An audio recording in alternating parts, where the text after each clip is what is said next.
আসলে কিছু সিকিউরিটি বিষয় আছে, গোপন বিষয়। আমার স্ত্রী আমার বালিশে এক বালিশে মাথা দিয়ে শুয়ে থাকি, এক বাসনে দুজনা ভাত খাই, অনেক সময় একই বিছানাতে দুজনা ঘুমাই, একই কম্বলের তলাতে দুজনা থাকি, কিন্তু আমার কিছু এমন গোপন বিষয় আছে যা মৃত্যুর আগ পর্যন্ত আমার স্ত্রী কোনোদিন জানবে না। আপনারও তাই আছে, আপনারও আছে। কি আছে? আপনি বাইরে এলে অন্য মেয়েকে ফোন করেন, আর বাড়ি যাওয়ার সময় নাম্বার ডিলিট করে দিয়ে তবে যান।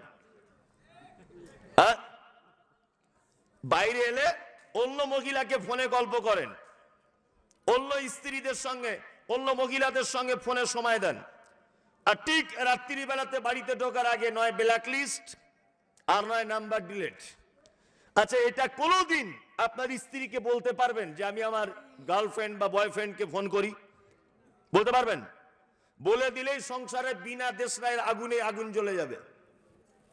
তার মানে এমন কিছু বিষয় থাকে যেগুলো একান্ত গোপনের বিষয়, যেগুলো পৃথিবীর আর কাউকে বলা যায় না। তা আল্লাহ সুবহানাহু ওয়া তাআলা এই 29টি সূরার ভিতরে এইরকম কিছু গোপনীয়তা বিষয় নিজের কাছে রেখেছেন। পৃথিবীর কেউ কোনোদিন এর তথ্য, গোপন ভাবার্থ কেউ কোনোদিন উদ্ধার করতে পারবে না। আমিও মুমতাজুল ইসলাম বলছি না, আমিও মুমতাজুল ইসলাম বলছি না, কারণ আল্লাহ নবী সাল্লাল্লাহু আলাইহি ওয়াসাল্লাম তিনি বলেননি। এইবার আল্লাহ তাআলা বলছেন, কি বলছেন?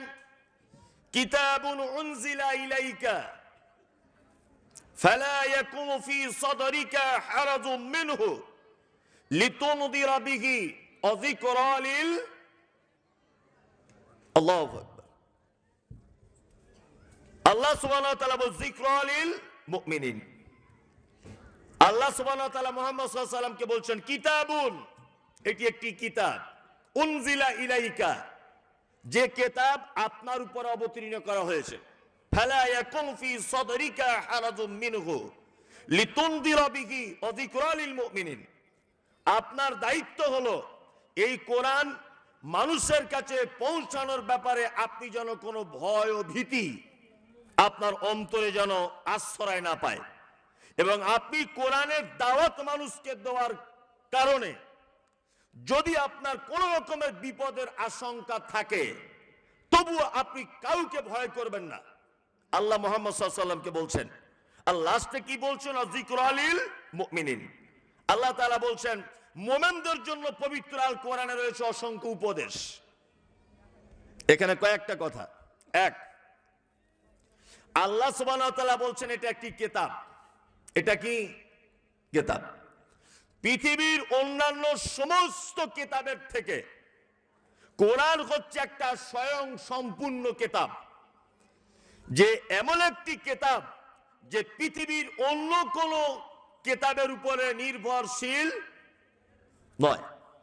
আজকে আমাদের স্কুল, কলেজ, ইউনিভার্সিটিতে যে সমস্ত বইগুলি পড়ানো হয় বা মাস্টার মশাইরা যে সমস্ত বইগুলি পড়ান, এই বইগুলি কিন্তু স্বয়ং সম্পূর্ণ কি নয়। এতে এমন অনেক ভাষা রয়েছে যে ভাষাগুলো বিদেশের ভাষাকে ধার করা হয়েছে। এরকম অনেক ভাষা আছে না? আছে। আচ্ছা, তোমরা যারা সামনে বসে আছো স্কুলে যাও, স্কুলে আচ্ছা ক্লাস 5, 6, 7, 8 কারা কারা পড়ো? কেউ আছে ওখানে? স্টুডেন্ট আসে, ভয়ে হয়তো হাত তুলতে পারছে না যে কি ধরবে, মান সম্মানের ব্যাপার, তাই না? জি, এই দেখুন আপনাদেরকে বলি কোরআন কেমন স্বয়ং সম্পূর্ণ একটি কিতাব। স্কুলে যে ক্লাসরুম গুলো ভাগ করা হয়, ক্লাসরুম 1, 2, 3, 4, 5, 6 এইভাবে ভাগ করা হয়। কেমন করে লেখা হয় ক্লাসরুম গুলি? 1 উপরে এরকম দাগ, 2 উপরে এরকম দাগ, ভি তারপরে একটা 1 এরকম করে দাগ, এরকম করে স্কুলের রুম গুলো ভাগ করা হয় না? এটা কোন দেশের ভাষা? এটা কোন দেশের ভাষা? আল্লাহু আকবার। এটা বাংলা তো নয়, বাংলা নয়। এই দেখুন আপনাদেরকে বোঝায় আমাদের বর্তমান শিক্ষাঙ্গনের অবস্থা। হেডমাস্টার স্কুলের একটা দেওয়ালে লিখেছে ছাত্র ছাত্রীরা তোমরা এই দেওয়ালে সাইকেল রাখিবে না। কি লিখেছে? ছাত্র ছাত্রীরা তোমরা এই দেওয়ালে সাইকেল রাখিবে না। আচ্ছা, সাইকেল শব্দটা কিসের? বাংলা ইংরেজি কি? ইংরেজি, ইংরেজি। তাহলে দুইটা বাংলার একটা ইংরেজি, এইরকম কোন শব্দ দিয়ে একটা বাক্য গঠন করা যায়? হ্যাঁ, যায় কি? যায় না, কোনোদিন সম্ভব নয়। সাইকেলের টোটাল পার্টস আমরা ইংরেজিতে বলি। সাইকেল ইংরেজি, মারগার্ড এটা ইংরেজি, সিট এটা ইংরেজি, বেল এটা ইংরেজি, চেন এটা ইংরেজি, সিট কভার এটাও ইংরেজি, সবটাই ইংরেজি। সাইকেল টোটাল বডিটার যত পার্টস আমরা দোকানদারকে গিয়ে বলি সব কি ইংরেজি, কিন্তু এটা বাংলা তো আমরা বইয়ে পড়ি, পড়ি না? পড়ি। আসলে ভাষাটা ঠিক এমন। আমি মুম্বাই গিয়েছিলাম মাদ্রাসার কালেকশন করতে অনেক বছর আগে, মাদ্রাসার জন্য রমজান মাসে। তা ওখানে গিয়েছি, তা আমার এক পরিচিত এলাকার একজন হাজি সাহেব, তেনারও একটা মাদ্রাসা আছে, উনিও কালেকশন করতে গেছেন। তা আমি গিয়ে একটা মসজিদের ভিতরে শুয়ে আছি রাতের বেলা, তো উনিও শুয়ে আছেন। তা আমি মশারির ভিতরে শুয়ে আছি, তা ওনাকে বললাম, হাজি সাহেব আপনি মশারির ভিতরে আসুন। তো উনি তখন বলছেন, না কেউ পাশে থাকলে আমার ঘুম হয় না বাপ, আমি একা একাই ভালো থাকবো, বাইরে থাকি। উনি হিন্দি একটু কম বুঝেন। ফজর আজান হচ্ছে মসজিদে, আমি মশারি ভিতর থেকে উঠলাম, মশারি ভিতর থেকে উঠলাম। তা মুয়াজ্জিন হাজি সাহেবকে জিজ্ঞাসা করছে, ও তো আধা বাঙালি আর আধা হিন্দি, ও তো ভালো বুঝে না। তো ওকে জিজ্ঞাসা করছে, হাজি সাহেব ঘুম কেমন হলো হিন্দিতে?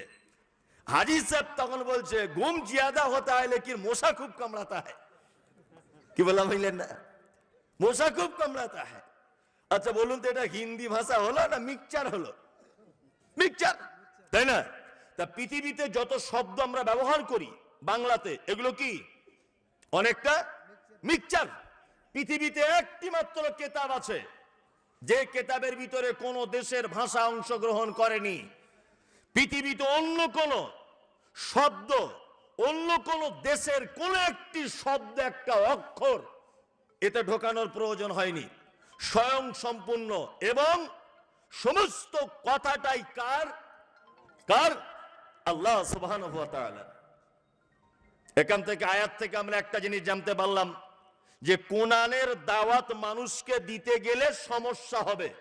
আর আল্লাহ মুহাম্মদ সাল্লাল্লাহু আলাইহি ওয়াসাল্লাম থেকে তিনি বলছেন, সমস্যা হলেও আপনার মনে যেন কোনো সংকীর্ণতা, ভয় এটা যেন কাজ না করে।